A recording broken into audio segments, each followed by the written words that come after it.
বন্ধুরা এই দেখো এখানে পেঁয়াজ রসুন আলু আদা সব কিছু কাটা হয়ে গেছে। আর এখানে দেখো মটনটাও এসে গেছে। যেহেতু এবার নববর্ষ আমাদের মঙ্গলবার নিরামিষ ছিল, তো পরের দিনই আনা হয়েছে মটন। তো এখানে দেখো লঙ্কা বাটা আদা বাটা পেঁয়াজ রসুন সব কিছু আমি মশলা আগেই রেডি করে নিয়ে গিয়েছিলাম, করে আমি স্নানে চলে গিয়েছিলাম। তো মটনটা আনতে আনতে দেরি হয়ে গেছে, প্রায় 10টা বেজে গেছে। তো আমি দেখো এবার দুদিকে 2 হাত লাগিয়ে দিয়েছি। কী করবো বলো, 10টা বেজে গেছে, এনেছে আমাকে রান্না করে আবার স্কুলে চলে যেতে হবে। তো তাড়াহুড়া করে দুদিকেই বসিয়ে দিলাম। তো দেখো করছি।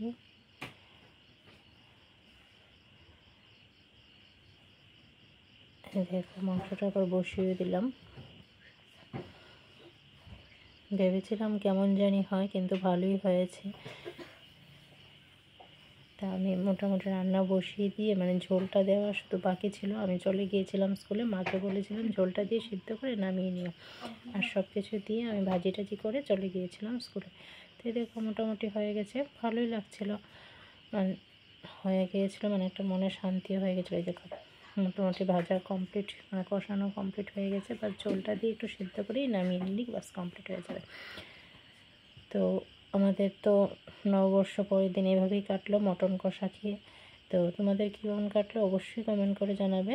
তো সবাই ভালো থেকো, সুস্থ থেকো, আর আমাদের পাশে থেকো, এইভাবেই আমাদেরকে সাপোর্ট করতে থাকো। তো আজকের জন্য টাটা, বাই বাই।